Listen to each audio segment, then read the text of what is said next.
Un estado de shock no es algo que se produce únicamente cuando nos pasa algo malo, sino también cuando perdemos nuestra narrativa o nuestra historia, cuando nos desorientamos. Lo que nos mantiene orientados, alerta y a salvo del shock es nuestra historia. Una época de crisis como la que estamos viviendo es ideal para pensar en la historia, en la continuidad, en las raíces. Es un buen momento para situarnos en la historia de la lucha humana. La doctrina del shock.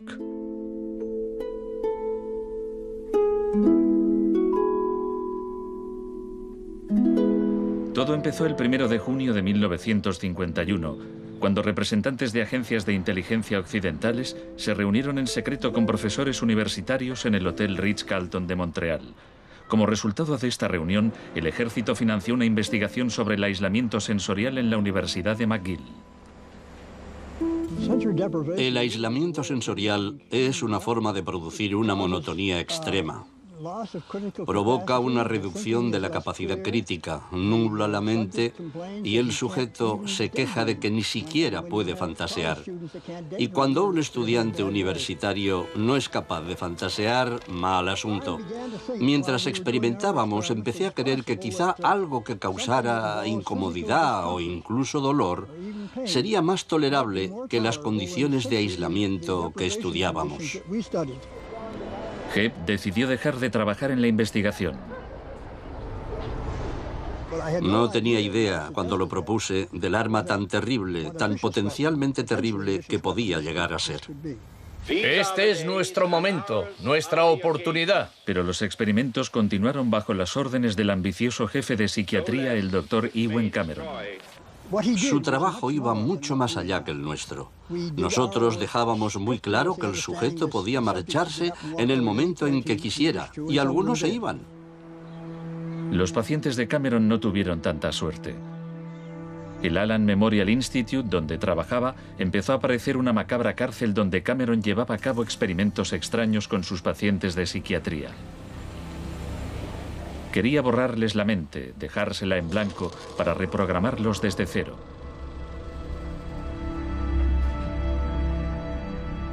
Janine Huart, una joven madre de 4 hijos, padecía una depresión posparto.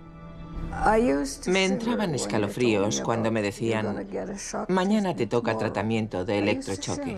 Me estremecía, me daba mucho miedo.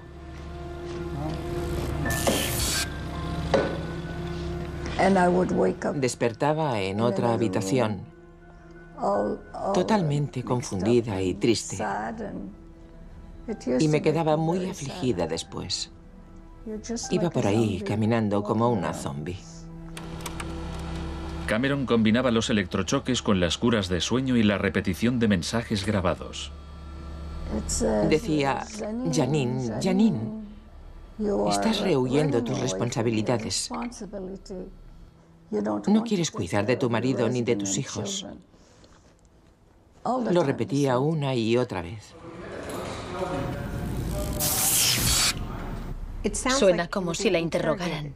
Sí, como si me interrogaran, pero ¿con qué objeto? La CIA no tardó en poner en práctica los hallazgos de Cameron. Muchas de sus técnicas figuran en el manual Kubark de interrogatorios para el contraespionaje. He aquí unos fragmentos. Es una tesis central del manual que estas técnicas son, en esencia, métodos para provocar la desviación de la personalidad. Hay un intervalo, que puede ser muy breve, de animación suspendida, una especie de shock psicológico o parálisis. Los interrogadores expertos reconocen este efecto cuando se da y saben que desde ese momento el sujeto está mucho más abierto a la sugestión, mucho más dispuesto a obedecer que justo antes de sufrir el shock. El otro Dr. Shock.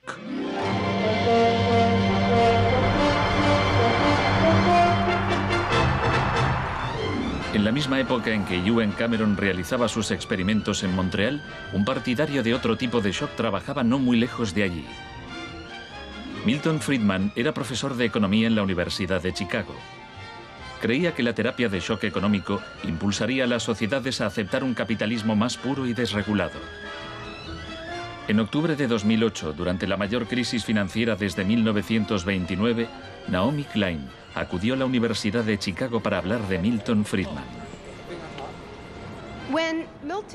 Cuando Milton Friedman cumplió 90 años, la Casa Blanca de Bush organizó una celebración en su honor y todos pronunciaron discursos, incluido George Bush, pero el mejor fue el de Donald Rumsfeld. Mi cita favorita de ese discurso de Rumsfeld dice así: Milton es la encarnación de una realidad, la de que las ideas tienen consecuencias. La tesis que sostengo es que el caos económico que ahora mismo impera en Wall Street, en la América Media y en Washington, deriva de muchos factores, por supuesto, pero que entre ellos están las ideas de Milton Friedman. El crack de 1929 en Wall Street desencadenó la Gran Depresión de los años 30.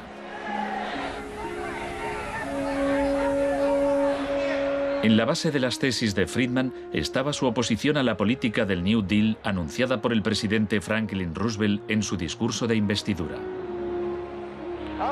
Nuestra prioridad es conseguir que la gente tenga trabajo.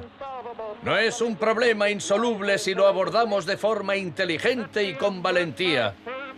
Quiero expresar mi firme creencia de que no debemos temer a nada, excepto al miedo en sí. Influido por el economista John Maynard Keynes, Roosevelt puso en marcha un programa de empleo público para que la gente volviera a trabajar. Hoy la depresión no es más que un vago recuerdo. Millones de hombres y mujeres han encontrado trabajo y por consiguiente seguridad y esperanza. No fue tan sencillo. La depresión duró hasta la Segunda Guerra Mundial, pero después el Plan Marshall generalizó el modelo regulador e intervencionista de Keynes en Europa.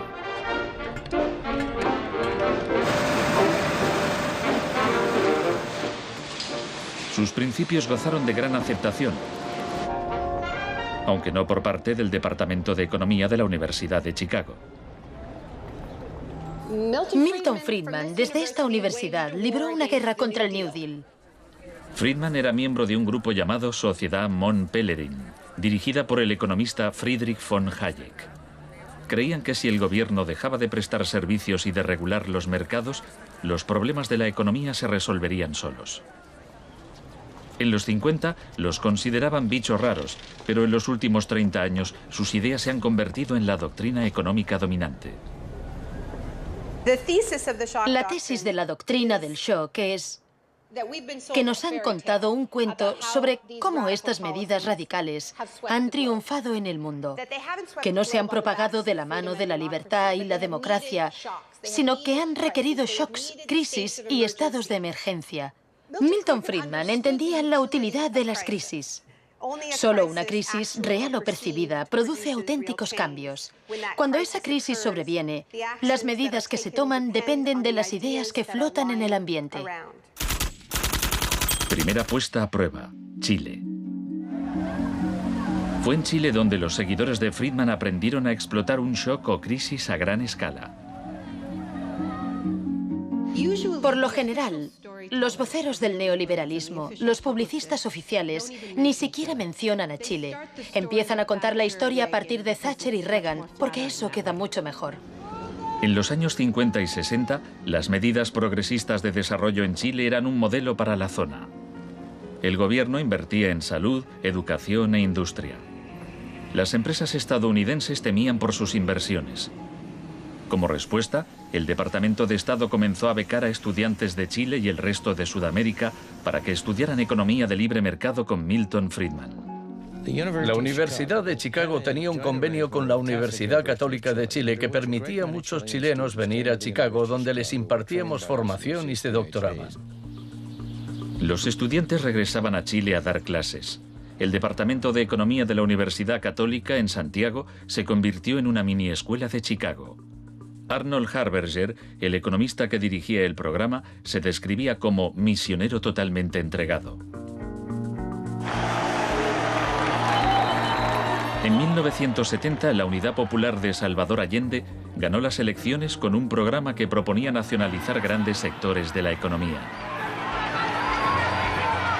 La compañía de teléfonos pertenecía en su mayor parte a la empresa estadounidense ITT, que encabezó los intentos de evitar que Allende fuera presidente. Contaba con el apoyo de Richard Nixon en la Casa Blanca. Yo no estuve allí, pero puedo decirle lo que sabemos con certeza en la actualidad. Él encargó a la CIA que impidiera que Allende asumiese la presidencia e intentaron convencerme de que instigara al ejército chileno cuando Allende resultó elegido. A pesar de las maniobras de la CIA, Allende juró el cargo de presidente.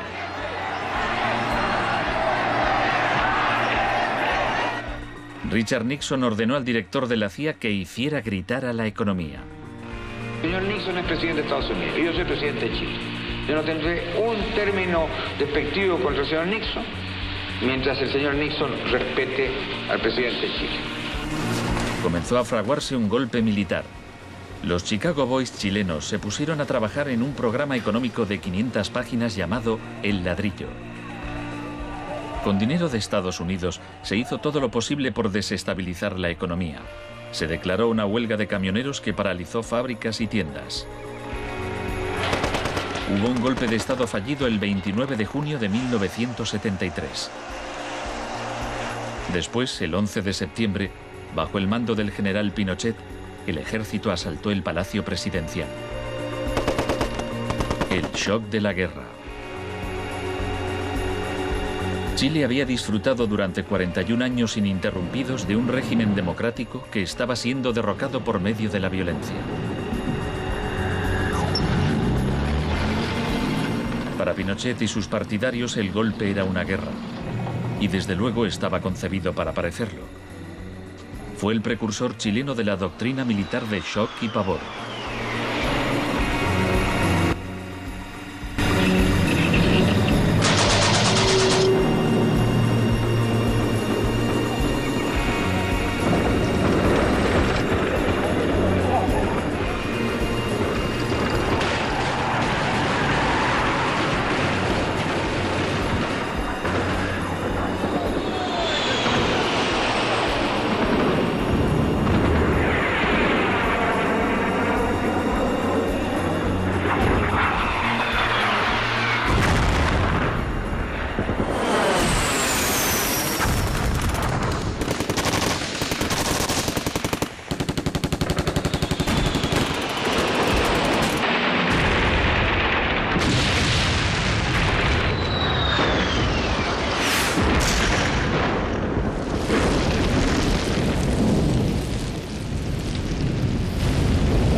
Fuerzas Armadas y de Orden, solo bajo la inspiración patriótica de sacar al país del caos que en forma aguda lo estaba precipitando el gobierno marxista de Salvador Allende. Los Chicago Boys entregaron a Pinochet el ladrillo, su plan económico.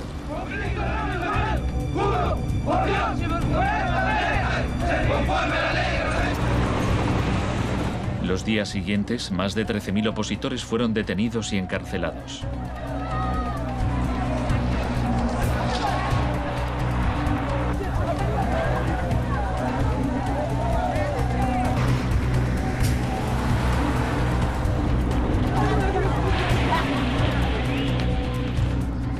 Recluyeron a miles de presos en el Estadio Nacional y a muchos los torturaron. El mundo fijó su mirada en Chile. ¿Cuántas personas? Más de 5.000. 10.000 personas, como 10.000 hay.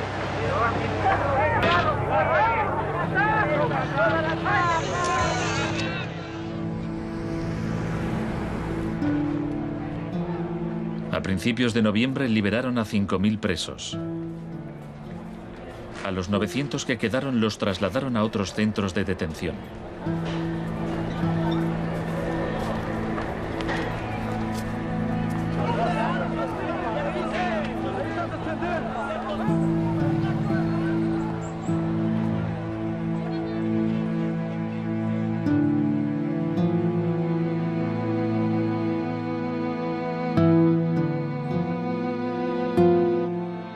Menos de un mes después, la FIFA dejó a Chile jugar una eliminatoria para el Mundial de Fútbol en ese mismo estadio. Su rival, la Unión Soviética, se negó a jugar allí, así que se permitió a Chile marcar en portería vacía y clasificarse para el Mundial de 1974. Lo hacía Chavaco Aldeo, lo hacía Galo Reynoso. Porque fueron tocando sin adversarios al otro lado. El shock económico. Aprovechando el estado de shock de la población, Pinochet impuso las medidas recomendadas por los Chicago Boys, suprimió el control de precios, privatizó empresas estatales, eliminó aranceles de importación y redujo el gasto público. Más tarde, Friedman reconoció abiertamente la importancia del experimento chileno. Se trataba del primer caso en que un avance hacia el comunismo daba paso a un avance hacia el libre mercado. No dio resultado. Al cabo de un año había una inflación del 375% anual, la más alta del mundo. Así que en marzo de 1975, Arnold Harberger y Milton Friedman volaron a Santiago. Empleó una expresión que nunca se había utilizado en el contexto de una crisis económica mundial. Exigió un tratamiento de shock. Dijo que él era como un médico que iba a ayudar a un país asolado por una epidemia y simplemente recetaba el remedio. Friedman escribió que el general Pinochet se mostraba receptivo a la idea de un tratamiento de shock, aunque era evidente que le preocupaba el paro temporal que podía causar.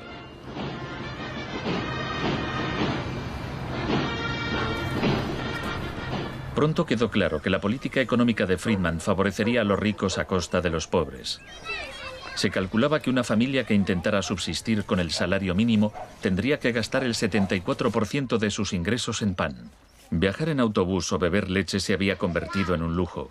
Pinochet acabó con la distribución gratuita de leche en las escuelas, disposición similar a la polémica medida que había tomado la joven ministra de Educación británica que más tarde sería su amiga.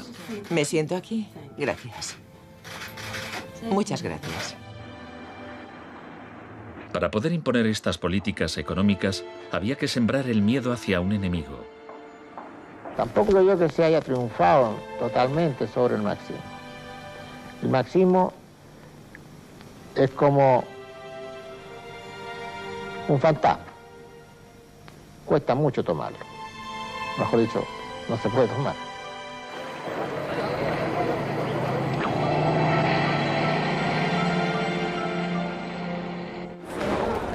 Según Friedman y Harberger, la economía de libre mercado era indisociable de la libertad y la democracia. Pero en Chile, donde sus ideas se estaban aplicando en el contexto de una dictadura militar, no era así. Muchos latinoamericanos veían una relación directa entre los shocks económicos que empobrecían a millones de personas y las torturas infligidas a quienes creían en una sociedad distinta. Orlando Letelier era uno de ellos. Letelier había sido embajador de Allende en Washington. Pasó un año en una de las cárceles de Pinochet antes de exiliarse en Estados Unidos. En 1976, Letelier escribió: el plan económico tenía que imponerse por la fuerza, y en Chile esto solo podía conseguirse por medio de miles de asesinatos, el establecimiento de campos de concentración por todo el país y el encarcelamiento de más de 100.000 personas en 3 años.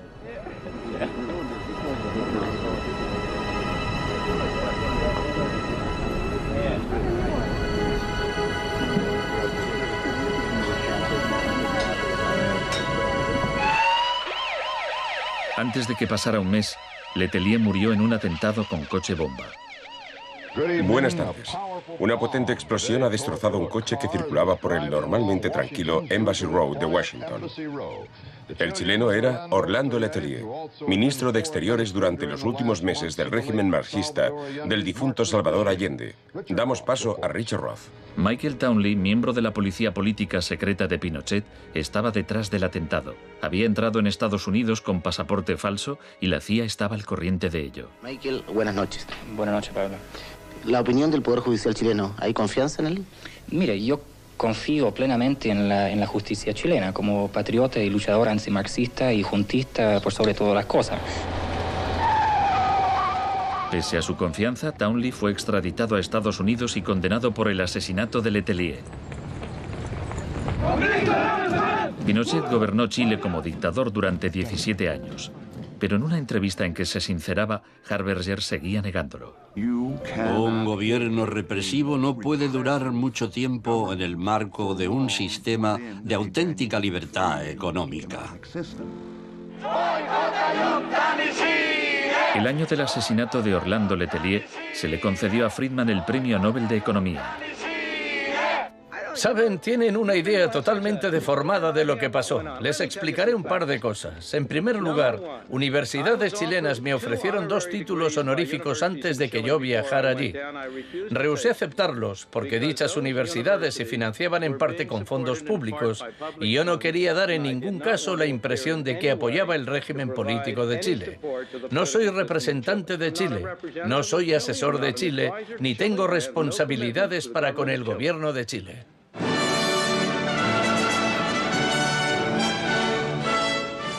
Y ahora le cedo la palabra al profesor Milton Friedman. Friedman, vete a casa. Friedman, vete a casa.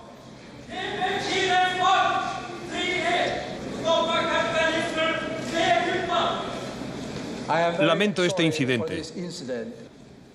Podría haber sido peor.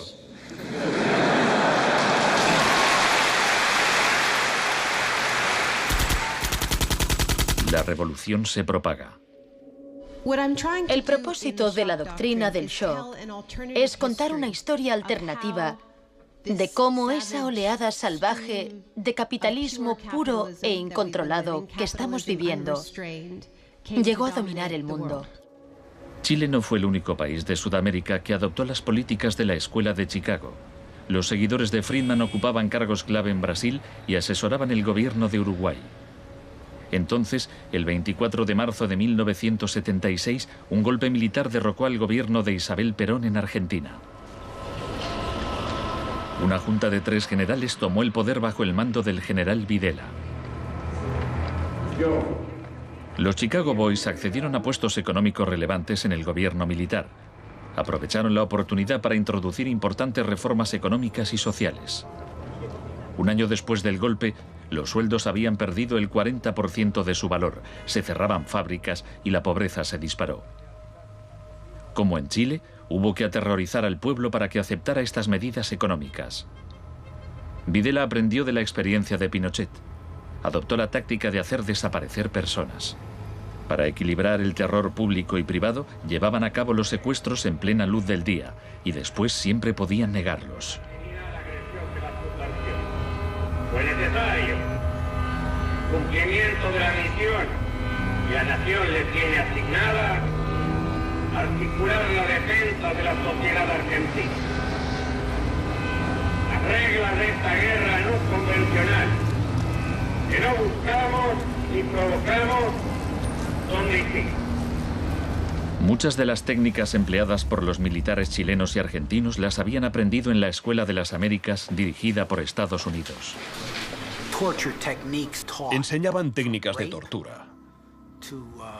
Violar a la víctima, desnudarla, herirla con objetos punzantes, romperle extremidades, sacarle los ojos, marcarla a fuego. En Latinoamérica hay regímenes que violan hoy en día los derechos humanos. Practican asesinatos políticos, torturas, deportaciones, encarcelamientos sin juicio, que son técnicas aprendidas en este centro. Quizás sea así. Si me dice que lo que enseñamos aquí se ha llevado a la práctica, no se lo negaré. El uso de la tortura contra un soldado enemigo conocido para obtener algún tipo de ventaja militar me parece justificable y acertado. Ir más allá, utilizar las técnicas de tortura solo para intimidar a la gente, es un grave error, poco ético e inmoral. Pero en Argentina y Chile estas técnicas no solo se emplearon con soldados o terroristas, sino con estudiantes y sindicalistas, con todo aquel que se opusiera a la política de libre mercado del régimen.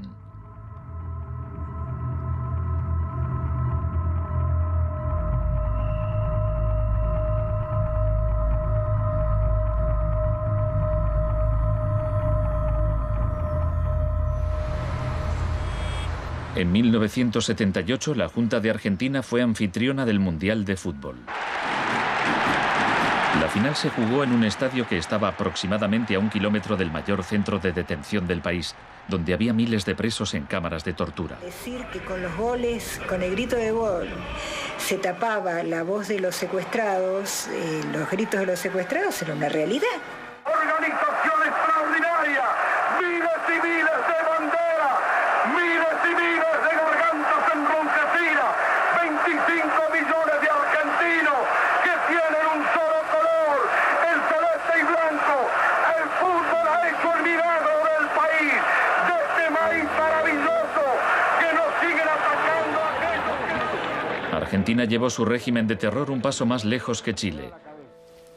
Entre los desaparecidos había cientos de mujeres embarazadas a quienes les permitieron dar a luz antes de asesinarlas. De todas aquellas mujeres que estaban embarazadas, les permitieron tener a sus hijos para una vez que nacieran, sacárselos. Y eso sucedió con 500.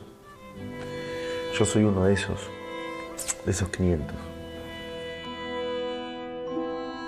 Esos niños, muchos de los cuales fueron criados por familias afines al ejército, eran un escalofriante recordatorio del proyecto de la Junta de rehacer toda la sociedad.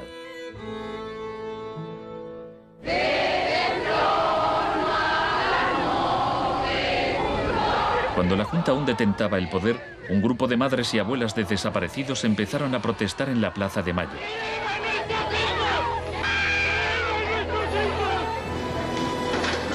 Como detectives buscaron a los niños perdidos.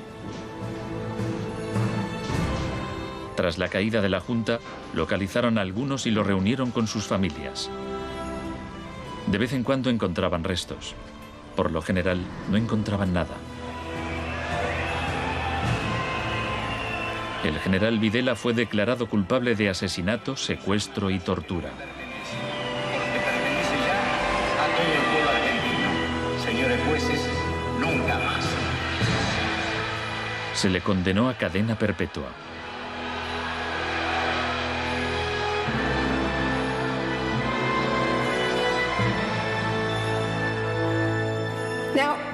Estos primeros experimentos en Latinoamérica plantearon a Friedman y a sus acólitos un serio problema ideológico. Friedman había prometido que sus medidas no solo enriquecerían aún más a la élite, sino que crearían la sociedad más libre posible, que aquella era una guerra contra la tiranía, que el capitalismo y la libertad iban juntos. Sin embargo, vemos que en los 70 los únicos países que ponían en práctica esas ideas eran dictaduras militares. Nixon había dado todo su apoyo a la imposición de ese liberalismo brutal por parte de las dictaduras sudamericanas. En cambio, el caso de la política económica dentro de Estados Unidos, donde Nixon se estaba jugando la reelección, era harina de otro costal. La escuela de Chicago y el mundo anglosajón. Friedman mantenía una relación cordial con Nixon. Varios de sus colegas y discípulos de la escuela de Chicago obtuvieron cargos en el gobierno. Entre ellos Donald Rumsfeld. Con la ayuda de Dios. Enhorabuena. Gracias. En 1971, en plena depresión económica, Nixon dejó a un lado las ideas de Friedman e instauró una política de control de precios y salarios. Puso a Rumsfeld al cargo. Es en esencia una cuestión de oferta y demanda. Hace tiempo que me opongo al control de salarios y precios. Creo que implica la injerencia del gobierno en la libertad individual y me parece intolerable. La política keynesiana tuvo éxito y Nixon salió reelegido con una victoria aplastante. Fue un duro golpe para Friedman. Más tarde, en 1979, Margaret Thatcher fue elegida primera ministra en Gran Bretaña. Su gurú intelectual era el viejo mentor de Milton Friedman, Friedrich von Hayek. Poco más de un año después, Ronald Reagan ganó las elecciones presidenciales de Estados Unidos. Ahora, tanto Gran Bretaña como Estados Unidos estaban en manos de friedmanitas declarados. El programa con que Margaret Thatcher llegó al poder se basaba en 4 puntos: recortar el gasto público, bajar los impuestos, reducir el número de empresas estatales o paraestatales, desregular la industria e introducir una política monetaria moderada y estable para combatir la inflación. Durante sus primeros 3 años en el poder, el paro se duplicó en ciertos sectores, lo que provocó oleadas de huelgas. El índice de popularidad de Thatcher cayó hasta el 25%. Estallaron disturbios en las principales ciudades británicas. Hasta los admiradores de Thatcher albergaban ciertas dudas. Los resultados económicos de la administración Thatcher son desiguales.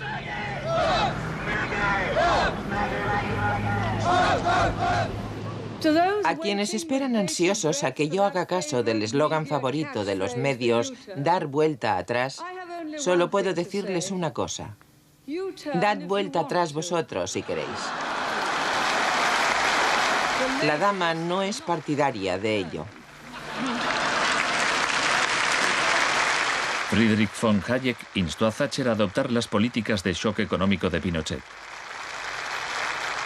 Ella replicó: en Gran Bretaña, con sus instituciones democráticas y su necesidad de un alto grado de consenso interno, algunas medidas tomadas en Chile son del todo inaceptables.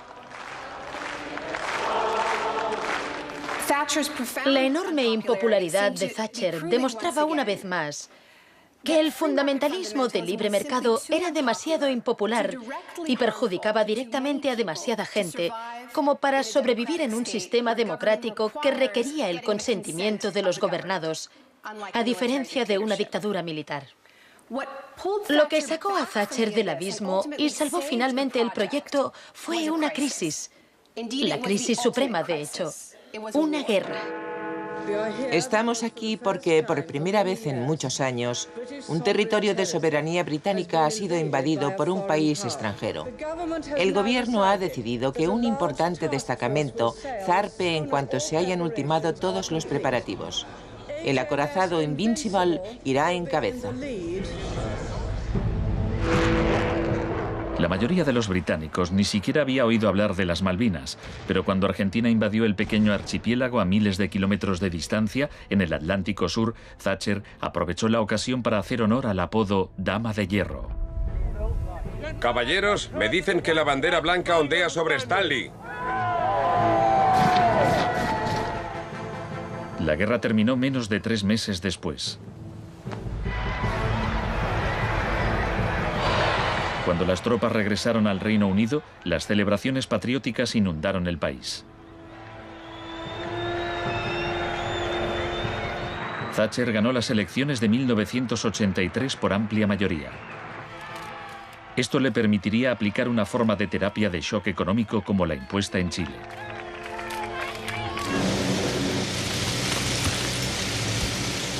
La organización de trabajadores más poderosa del país era el Sindicato Nacional de Mineros. Cuando la Junta Nacional del Carbón anunció el cierre de minas, los mineros declararon la huelga.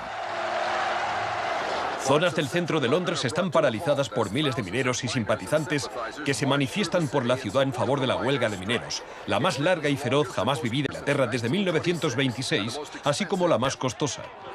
La huelga duró casi un año.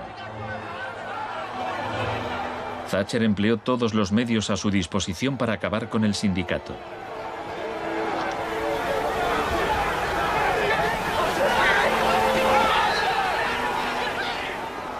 Al final, los mineros fueron derrotados. Thatcher aprovechó esta victoria para implantar la revolución de la Escuela de Chicago en su país. Una serie de anuncios vistosos promocionaba un programa de privatizaciones masivas. Thatcher vendió la industria del acero, el agua, la electricidad, el gas, el teléfono, aerolíneas, el petróleo. Privatizó las viviendas públicas, salieron a concurso los servicios municipales. En 1986 se desregularon los servicios financieros y la banca. Se le llamó el Big Bang. No hace falta que le recuerde a ninguno de los presentes que el Big Bang es solo el principio. En el Reino Unido, antes de Thatcher, un gerente general ganaba 10 veces más que el empleado medio. En 2007 ganaba más de 100 veces más.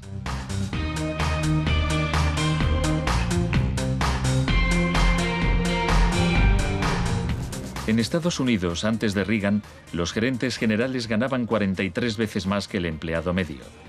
En 2005 ganaban más de 400 veces más. Friedman reconocía abiertamente que Thatcher y Reagan estaban haciendo mucho por difundir la doctrina de la Escuela de Chicago en el mundo. Por aquí, señor Reagan. He pensado que debía colocarse aquí. La coincidencia en el tiempo de los mandatos de Thatcher y Reagan fue sumamente importante para la aceptación pública en todo el mundo de un enfoque distinto de la política económica y monetaria. Muchas gracias. Voy a describirles un plan y una esperanza a largo plazo. Que el avance de la libertad y la democracia relegue al marxismo-leninismo al basurero de la historia, tal como ha hecho con otras tiranías que coartan la libertad e impiden que la gente se exprese. Más allá del telón de acero. Todos conocemos el cuento de hadas sobre la caída del comunismo. Occidente, con Reagan y Thatcher al mando, parecía tan próspero a los ojos de la gente del bloque comunista que ésta a su vez empezó a exigir medidas radicales de libre mercado. En realidad no sucedió así. Es cierto que quienes vivían oprimidos por el autoritarismo comunista querían la democracia de verdad y que querían poder ir a comprar tejanos y a comer Big Macs. Eso es cierto.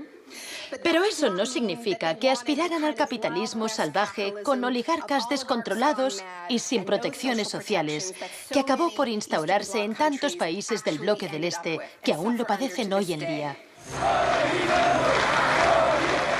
Thatcher había hecho lo posible por socavar el poder de los sindicatos en el Reino Unido, pero en 1988 viajó a Polonia para ofrecerle su apoyo al sindicato Solidaridad. Se trata del proceso para pasar de donde están ahora a donde quieren estar. Como consecuencia de las huelgas en Polonia, se permitió a Solidaridad participar en las elecciones de junio de 1989, lo que a su vez desencadenó oleadas de manifestaciones en toda Europa del Este.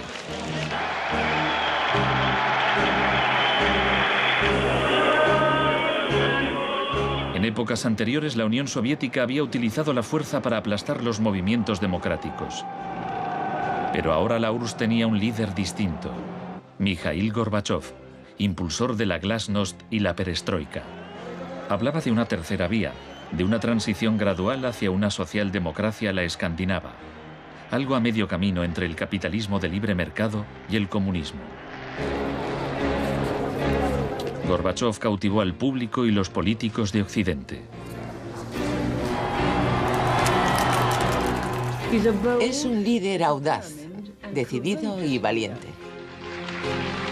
Ante la mirada de Gorbachov, los viejos regímenes comunistas se desmoronaron uno a uno.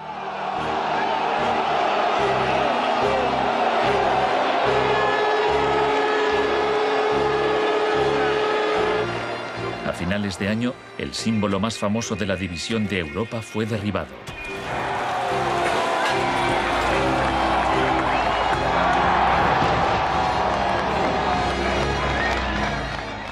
Para Friedman y los Chicago Boys se abrieron las puertas de todo un mundo nuevo. En la Unión Soviética, Gorbachov quería reformar la economía rusa poco a poco. En 1991, Gorbachov asistió como invitado a la cumbre del G7 en Londres. Esperaba obtener apoyo financiero para sus reformas económicas graduales. Sin embargo, le dijeron que o aceptaba la terapia de shock radical o no le concederían ayudas. ¿Qué tal, señor presidente? ¿No está demasiado cerca? El mes siguiente se produjo un intento de golpe de Estado contra él. Miembros del sector duro del Partido Comunista pusieron a Gorbachov bajo arresto domiciliario en su casa de veraneo de Crimea. Los tanques rodearon la Casa Blanca, el Parlamento ruso.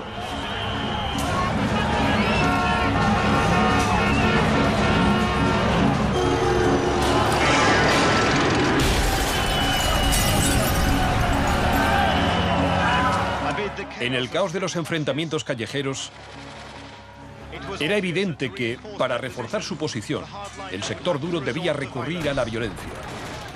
Estos choques entre el pueblo y las fuerzas del orden son algo nunca visto desde los tiempos lejanos de la Revolución Rusa. Hoy, cuando amanecía sobre un mar de escombros, empezaba a quedar claro que el golpe se estaba desmoronando. El edificio del Parlamento ruso estaba a salvo. El ejército no había intervenido. Y en el interior, Yeltsin tenía más poder que nunca.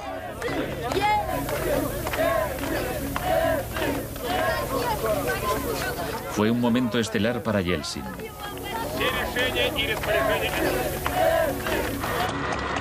Gorbachov fue puesto en libertad y regresó a Moscú, pero había perdido buena parte del poder. Aplaudo los elevados principios del pueblo ruso y también los del presidente Boris Yeltsin. En diciembre de 1991 se disolvió la Unión Soviética, un shock profundo para el pueblo ruso. Yeltsin se hizo cargo entonces de la política económica de la Federación Rusa. El libre mercado llegó a Rusia y con él el caos. La adopción de las doctrinas de la Escuela de Chicago por parte de Rusia marcó el principio de un nuevo capítulo en la cruzada por el libre mercado. Fue shock en estado puro, sin nada de terapia. Pese a los intentos oficiales por promover el capitalismo popular, lo cierto es que un puñado de empresarios amasó grandes fortunas. Se vendieron empresas estatales a precio de saldo. La prensa rusa apodó a los asesores de Yeltsin los Chicago Boys.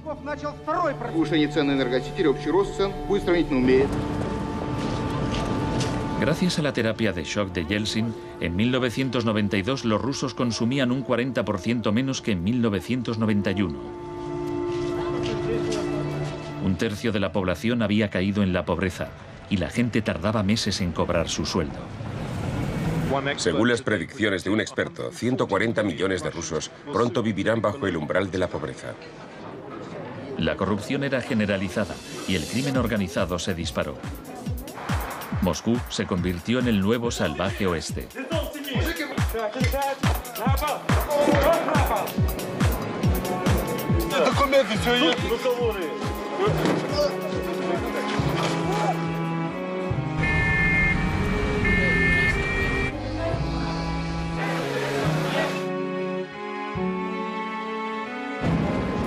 La mayoría de los rusos se oponía a que el radicalismo de los Chicago Boys se implantase en su país.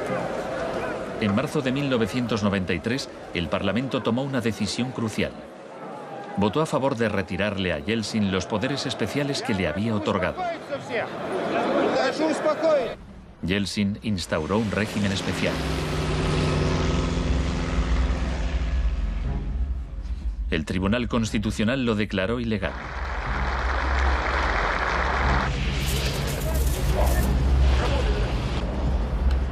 El 21 de septiembre, Yeltsin, al estilo Pinochet, disolvió el Parlamento. A partir de hoy quedan suspendidas las funciones legislativas, administrativas y de control del Parlamento de la Federación Rusa. Occidente puso su influencia al servicio de Yeltsin. Creemos que Boris Yeltsin es la mayor esperanza para la democracia en Rusia. 2 días después, el Parlamento votó a favor de destituir a Yeltsin por 636 votos a 2. Miles de partidarios del Parlamento se congregaron frente a la Casa Blanca e intentaron tomar la televisión.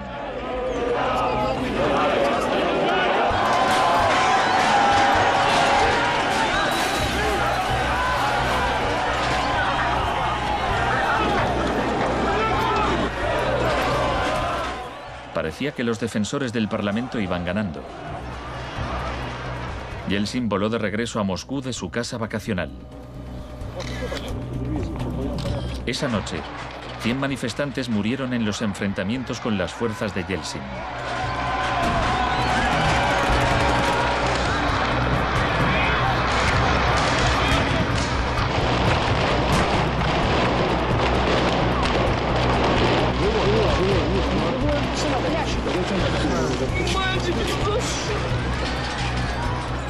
El 4 de octubre, Yeltsin ordenó al ejército que atacara la Casa Blanca y bombardeara el mismo edificio que él había defendido 2 años antes. ¿No lo entendéis? ¡Son asesinos!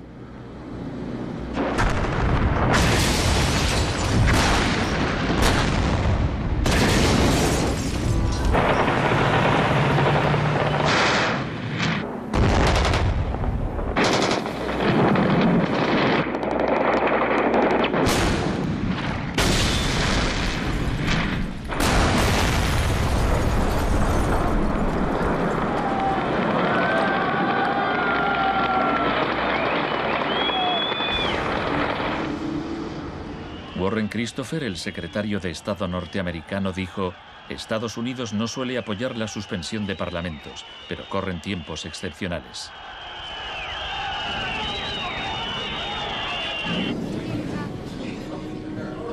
Yeltsin había conseguido el poder absoluto.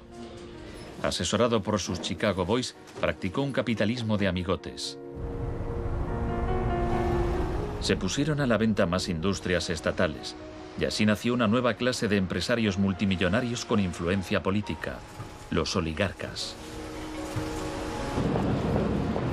En 1998, el 80% de las granjas rusas estaba en quiebra y 70.000 fábricas estatales habían cerrado.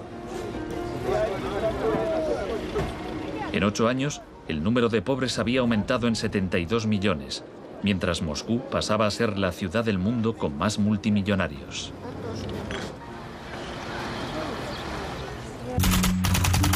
Un nuevo enemigo.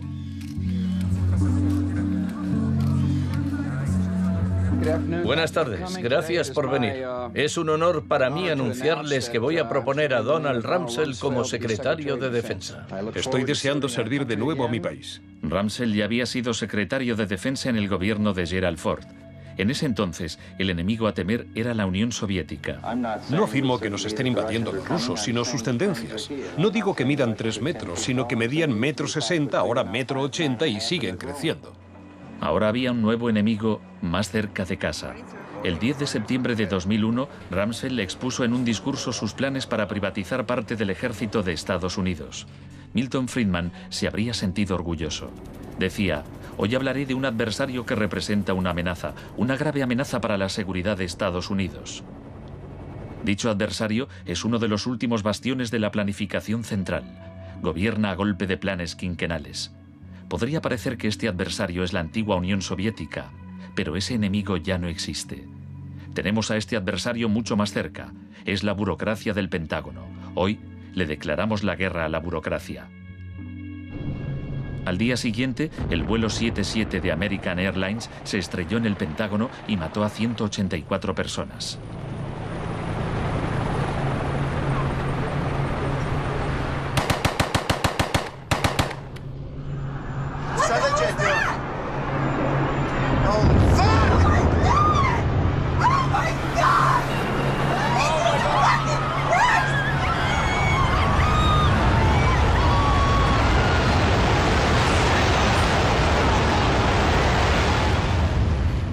Piensen en la sensación de la gente tras los atentados. ¿Quién es esa gente? ¿De dónde son? ¿Por qué nos odian? Se produjo una rotura de esquemas colectiva. No vivíamos en el mundo en que creíamos vivir. Y nuestros líderes no dejaban de repetir que todo aquello que creíamos entender antes del atentado ya no era vigente. Se acuñó una nueva frase, mentalidad pre-11S. Lo que ocurrió en ese momento fue que surgieron teorías nuevas por arte de magia sobre un choque de civilizaciones. De pronto, ese era el mundo en que vivíamos. Resultó que había un eje del mal y que estábamos librando una guerra contra el terrorismo. Esta guerra abstracta e imposible de ganar ha tenido enormes consecuencias económicas. Antes de 2001, la seguridad nacional apenas podía considerarse una industria. Hoy en día es más importante que las industrias del cine y la música juntas. Entre el 11 de septiembre de 2001 y el año 2006, el Departamento de Seguridad Nacional pagó $130.000 millones a contratistas privados. Este es el complejo del capitalismo del desastre, una nueva economía basada en el miedo. Será una batalla monumental entre el bien y el mal. La guerra contra el terrorismo, primera parte. La mejor defensa contra el terror es una ofensiva global contra él, allí donde esté. La primera fase de esta guerra fue el bombardeo de Afganistán.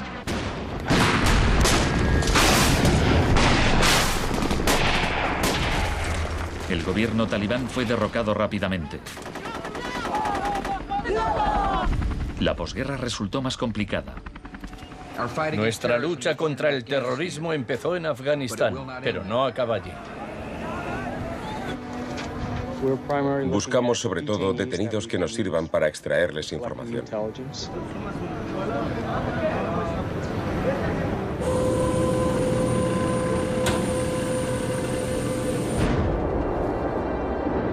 En Guantánamo, las fuerzas estadounidenses pusieron en práctica por primera vez las técnicas del manual Kubark de forma explícita y pública. Oficialmente aprobadas por la Casa Blanca, fueron mostradas abiertamente por televisión en todo el mundo. El aislamiento, tanto físico como psicológico, debe mantenerse desde el instante de la captura. La capacidad de resistir se ve reducida por la desorientación. Los presos deben guardar silencio en todo momento y jamás se les debe permitir hablar entre sí. 3 de los presos, Asif Iqbal, Rual Ahmed y Shafiq Rasul, eran de Tipton, Inglaterra. Pasaron más de 2 años en Guantánamo antes de que los liberasen sin cargos. No te dejaban hablar con nadie, ni hacer nada, ni estar de pie. Te obligaban a pasarte todo el rato ahí sentado. Yo pensaba, ¿qué demonios está pasando? ¿Dónde estoy? ¿Pasaremos aquí el resto de nuestra vida? ¿Podremos regresar a casa, volver a ver a nuestra familia? De los 779 presos retenidos en la bahía de Guantánamo, solo 3 han sido condenados por algún delito.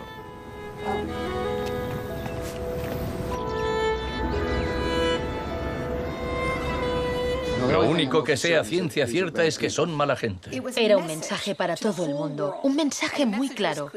Esto es lo que te pasa si te interpones en nuestro camino. La guerra contra el terrorismo, segunda parte. La guerra contra el terrorismo no se libra contra un solo hombre o contra un solo país. Se alegaron muchas justificaciones para la invasión de Irak. Pero si Estados Unidos realmente hubiera querido invadir un país que presuntamente albergaba a líderes de Al-Qaeda, tenía armas nucleares y vendía tecnología nuclear a otros países, Pakistán habría sido la opción más obvia. Tenía contactos estrechos con los talibán y el poder estaba en manos de un dictador militar. En cambio, George Bush eligió como objetivo Irak, el país con la tercera mayor reserva de petróleo del mundo.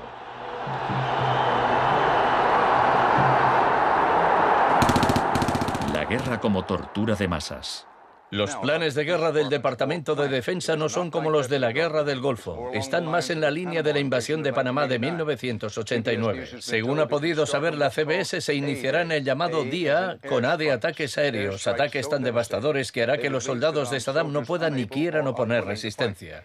La idea es que el bombardeo sea tan intenso que produzca, en palabras textuales, shock y pavor. Si el Pentágono se ciña a su plan de guerra actual, en un día de marzo, la aviación y la Armada lanzarán entre 300 y 400 misiles de crucero contra objetivos en Irak, más que en los 40 días que duró la primera guerra del Golfo. Será un ataque de una magnitud nunca antes vista, nunca antes prevista. Harlan Ullman es uno de los artífices del concepto shock y pavor, que consiste en lanzar un gran número de bombas guiadas de precisión. Esto produce un efecto inmediato, como el de las bombas nucleares de Hiroshima. No es cuestión de días o de semanas, sino de minutos.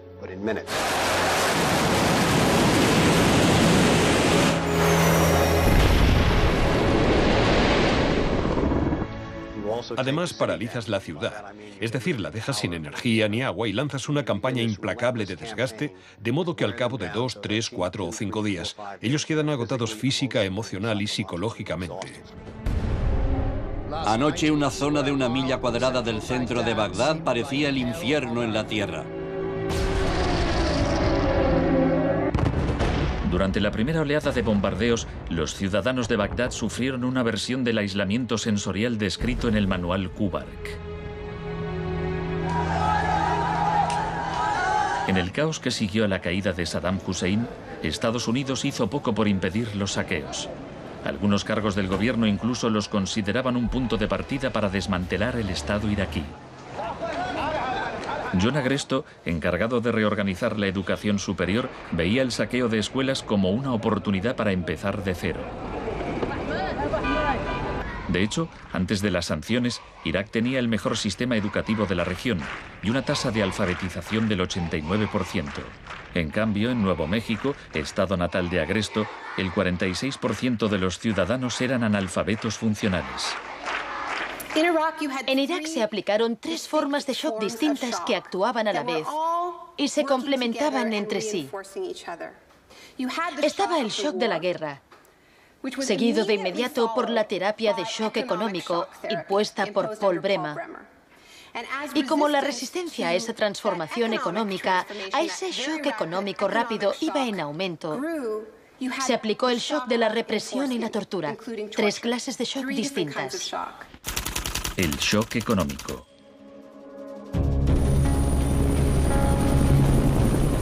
En mayo de 2003, Paul Bremer fue nombrado enviado presidencial de Estados Unidos a Irak. 2 semanas después de su llegada, declaró el país listo para los negocios. Creemos que la coalición cuenta con una autoridad lo bastante amplia para decidir el rumbo de la economía iraquí. Bremer sabía poco sobre Irak, pero mucho sobre el capitalismo del desastre. Había fundado la Crisis Consulting Practice en los inicios del boom de la seguridad nacional. Hoy es un día muy importante en Bagdad. Bremer dedicó los primeros 4 meses a aprobar medidas clásicas de la Escuela de Chicago. Rumsfeld aseguraba que Irak tenía unas de las leyes fiscales y de inversión más avanzadas y atractivas del mundo libre. Una de las primeras disposiciones de Bremer fue despedir a 500.000 empleados públicos. Se trataba en parte de un acto de desbaacificación, pero reducir el gobierno era también algo muy friedmanita. Se prometieron fondos para la reconstrucción. Nuestra inversión en el futuro de Afganistán e Irak es el mayor compromiso de estas características desde el Plan Marshall. En realidad, era justo lo contrario. Mientras que el fin del Plan Marshall era impulsar la industria europea, la ayuda a Irak se invirtió en empresas de Estados Unidos. Los pocos iraquíes que consiguieron empleo estaban al final de una serie de subcontratistas. Creative Associates se hizo con contratos por valor de $100 millones para esbozar el programa de estudios e imprimir libros de texto para el sistema educativo. La consultora en gestión y tecnología Bearing Point obtuvo contratos por valor de $240 millones para implantar un sistema de libre mercado en Irak. RTI, con sede en Carolina del Norte, logró contratos por $466 millones para asesorar sobre la instauración de la democracia en Irak. Y a Halliburton se le adjudicaron contratos de coste más incentivos por $20.000 millones. Parsons recibió $186 millones para construir 142 clínicas sanitarias. Solo se terminaron 6.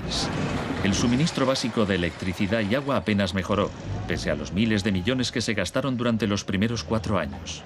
Vamos a triunfar aquí y cuando lo consigamos habremos hecho algo importante, no solo para 25 millones de iraquíes, sino para favorecer los intereses occidentales en la región.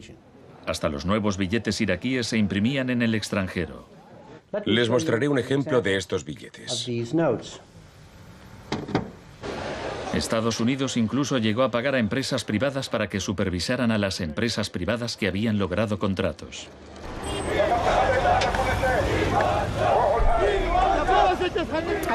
Estuve en Bagdad en 2004, cuando empezaban a cometerse atentados con frecuencia. De hecho, la noche en que llegué, una bomba estalló muy cerca del hotel.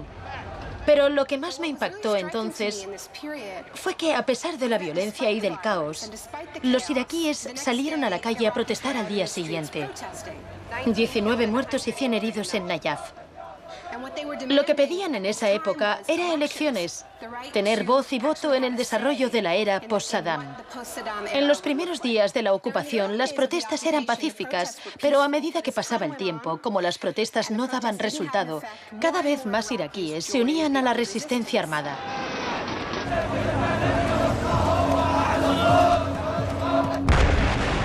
La violencia se descontroló.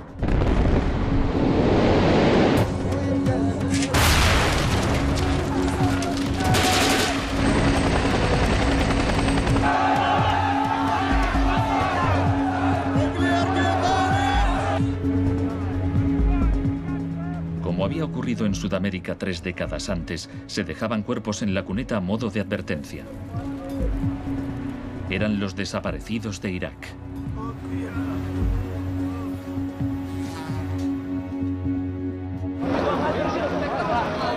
Se tomaron medidas extremadamente agresivas para aplastar a la oposición. El shock de la represión.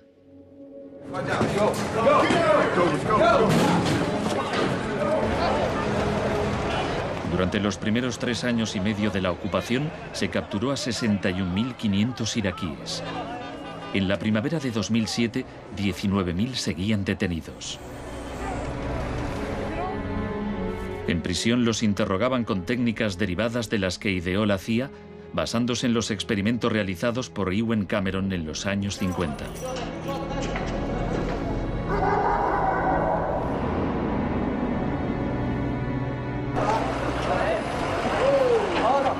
Según la Cruz Roja, altos cargos del ejército estadounidense admitieron que entre el 70 y el 90% de las detenciones en Irak fueron errores.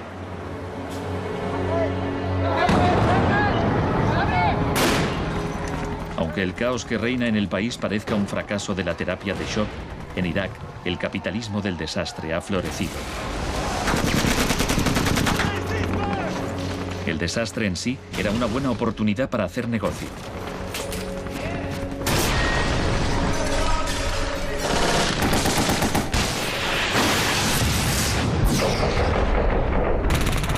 El negocio de la guerra. El gasto militar de Estados Unidos prácticamente se ha duplicado desde 2001. Se acerca a los 700.000 millones de dólares al año. Ya en 1961, el presidente Eisenhower, que no era precisamente de izquierdas, advirtió del peligro de un ejército demasiado poderoso. La conjunción de una estructura militar inmensa y de una gran industria de armamento es algo nuevo en la historia de Estados Unidos. Debemos precavernos contra una adquisición de influencia injustificada, deliberada o no, por parte del complejo industrial militar. No debemos permitir jamás que esa combinación suponga un riesgo para nuestras libertades o nuestros procesos democráticos. La guerra de Irak ha sido el conflicto más privatizado de la historia contemporánea. La zona verde de Bagdad es una versión extrema de lo que está pasando en todo el mundo. Se trata de una zona privada y segura, protegida del caos exterior.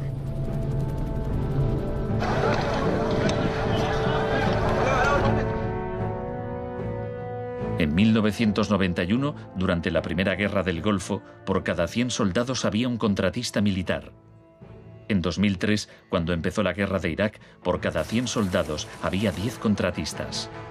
En 2006, por cada 100 soldados había 33 contratistas. Un año después, por cada 100 soldados había 70 contratistas. En julio de 2007 había más contratistas que soldados en Irak.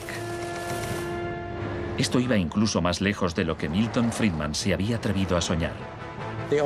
Lo único que no privatizaría son las Fuerzas Armadas, los tribunales y algunas carreteras y autopistas. Una de las empresas contratadas más relevantes era Blackwater USA. Durante la batalla de abril de 2004 en Nayaf, Blackwater asumió el mando de los marines estadounidenses. Docenas de iraquíes murieron durante la operación. Estados Unidos había blindado las empresas privadas contra las leyes iraquíes, por lo que éstas funcionaban en un vacío legal, un poco como Guantánamo. Le pregunté al secretario de Defensa hace un par de meses bajo qué se rige. El señor Rumsfeld... Iba a preguntárselo yo. Siga.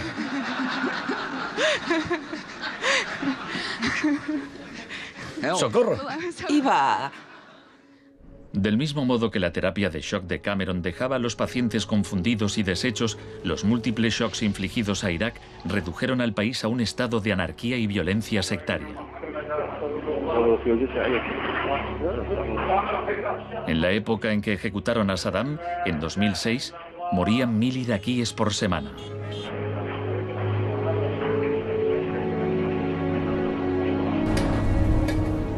En abril de 2007, la Agencia de la ONU para los Refugiados calculaba que 4 millones de personas habían tenido que abandonar su hogar. Cientos de miles de iraquíes habían muerto. Creo que los historiadores escribirán con toda claridad que hicimos algo extraordinario y noble aquí.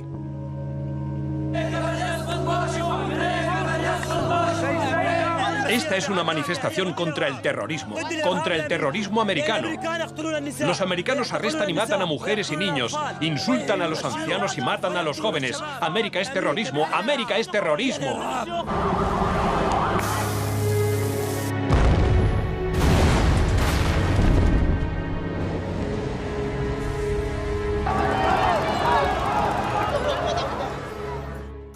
Un mundo de zonas verdes y rojas. Cuando el huracán Katrina llegó a Nueva Orleans en agosto de 2005, el mundo presenció horrorizado una especie de apartheid del desastre. Quienes tenían recursos se marcharon de la ciudad, mientras decenas de miles de desfavorecidos tuvieron que quedarse prácticamente sin ayuda del Estado. Fui a Nueva Orleans cuando la ciudad todavía estaba inundada y descubrí que lo que había visto en Irak se repetía, no en un periodo de posguerra, sino después de un terrible desastre natural. Milton Friedman murió en 2006. La última recomendación que hizo sobre política oficial aparece en un artículo que publicó en el Wall Street Journal 3 meses después del Katrina. Dice, la mayor parte de las escuelas de Nueva Orleans están en ruinas y también las casas de los alumnos. Los niños se han dispersado por todo el país.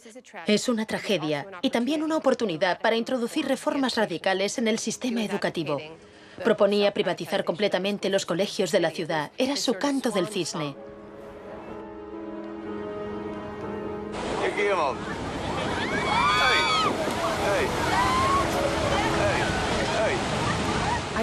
Fui testigo de un proceso similar en Sri Lanka, en los días que siguieron al tsunami de 2004.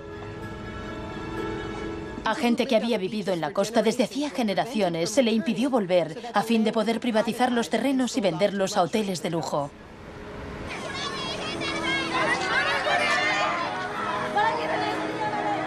Justo a esto me refiero con la expresión doctrina del shock, al saqueo sistemático del sector público después de un desastre, cuando la gente está demasiado ocupada haciendo frente a la emergencia, a sus problemas diarios, para proteger sus intereses.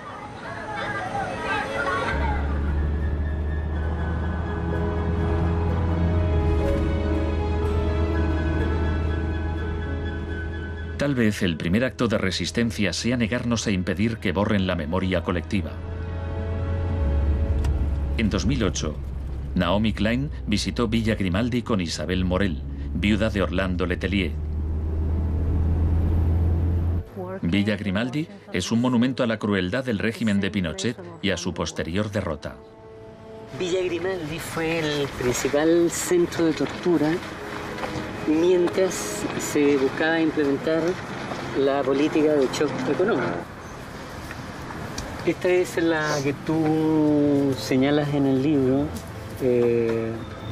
como las casas de uno por uno donde estaban los detenidos en Villa Grimaldi. No le tenía ningún cariño a Pinochet, pero considero que fue nuestro maestro en muchos sentidos. Aprendimos qué era el mal.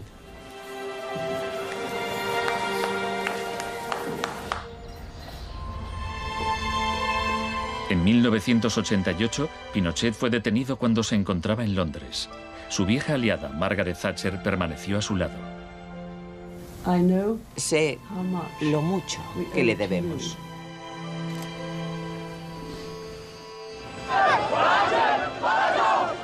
Hicieron falta 30 años para que el experimento económico que Pinochet fue el primero en probar diera la vuelta al mundo hasta Irak. Aún así, las similitudes entre pasado y presente son asombrosas. Entre los campos de concentración de Pinochet y el centro de detención de Bush en Guantánamo. Entre los desaparecidos de Chile y los de Irak. Entre los experimentos de Ewen Cameron y las torturas infligidas a los presos de Abu Ghraib. Ha llegado nuestro momento, nuestra ocasión. Borró todo el pasado. Por eso aplicaba electrochoques. Borraba el pasado del paciente e implantaba ideas nuevas. Pero Janine resistió.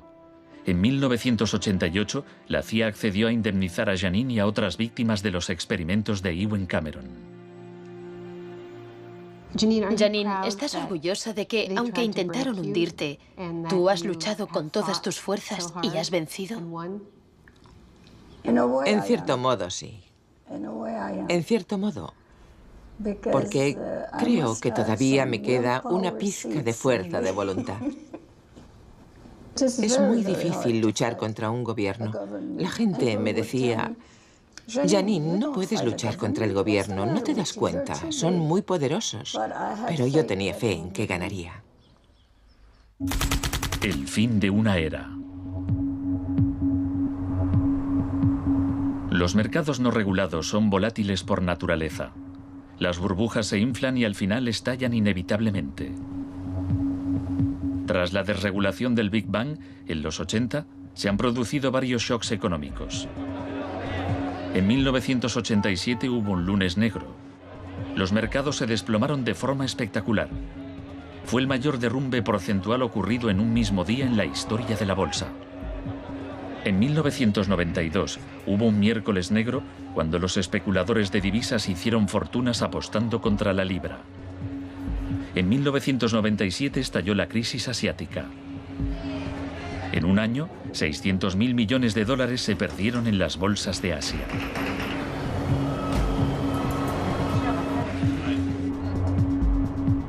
Y finalmente, en septiembre de 2008, los mercados financieros implosionaron. El mercado no está funcionando correctamente. Ha habido una pérdida generalizada de confianza.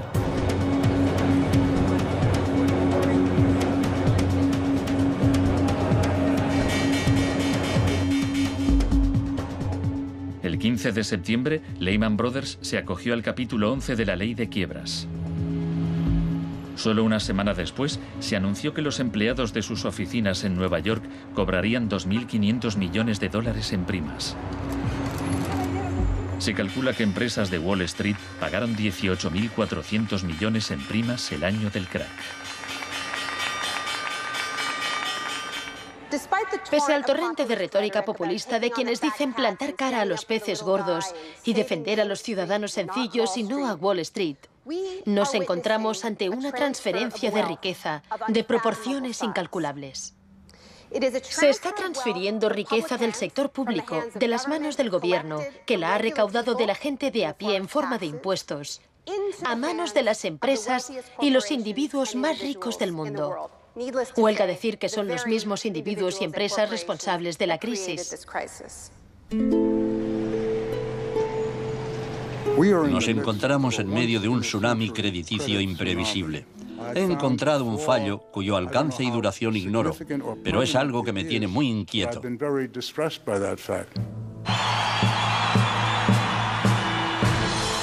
Estados Unidos, la crisis financiera propició la victoria de Obama. El país quería cambiar de rumbo. ¡Hola, Chicago! Esta crisis está claramente considerada por casi todo el mundo un resultado directo de esta ideología concreta de la desregularización y la privatización. La magnitud de la crisis abre una puerta a la esperanza. La doctrina del shock como estrategia solo funciona si no sabemos que existe. Lo que me parece más esperanzador de la crisis económica actual es que esta táctica se está desgastando, pues el factor sorpresa ha desaparecido. Los tenemos calados y ya no nos engañan. Nos estamos volviendo a prueba de shocks. La última vez que el mundo sufrió una crisis financiera tan grave como esta, la gente abrazó las medidas keynesianas del New Deal. Quiero expresar mi firme creencia de que no debemos temer a nada, excepto el miedo mismo. Más de 1 millón de personas se desplazó a Washington para asistir al discurso de investidura de Obama. Muchos periodistas lo compararon con Franklin Roosevelt. Últimamente se han trazado muchos paralelismos entre Obama y Franklin Delano Roosevelt. Así que hablaré un poco de este último. Les contaré una anécdota estupenda que podría ser inventada sobre cuando lo visitaban representantes de sindicatos u organizaciones progresistas y le proponían medidas nuevas y avanzadas para que las incluyese en el New Deal. Él los escuchaba con atención y al final decía: ahora salid ahí fuera y obligadme a hacerlo. Y ellos así lo hacían. En 1937, año clave para el New Deal, ¿saben cuántas huelgas se declararon en Estados Unidos? 4.740 huelgas que duraban un promedio de 20 días. ¿Saben cuántas huelgas hubo en 2007? 2. 21. En fin, la otra razón para recordar esta historia de la lucha social es que nos dice algo muy importante, algo que debemos recordar en estos momentos en que nos jugamos tanto. Nos enseña que si queremos políticas contra la crisis que hagan de este mundo un sitio más sano, justo y pacífico, tendremos que salir ahí fuera y obligarlos. Gracias.